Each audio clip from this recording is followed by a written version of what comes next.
The Cleaner Wrasse, a small but vital resident of coral reefs, earns its name through its unique profession: it cleans other fish. These wrasses set up cleaning stations where larger fish, sometimes predators, line up to be groomed. Armed with a keen eye and precise movements, the Cleaner Wrasse feeds on parasites, dead skin, and even bits of food trapped in the mouths of their clients.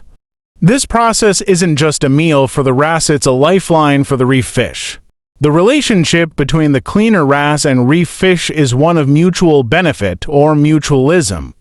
While the wrasse gets sustenance, the client fish enjoys a health check, free of parasites that could cause infections or disease. The communication is fascinating. Fish signal their readiness to be cleaned by adopting specific postures. Some even patiently wait their turn, like customers at an underwater spa.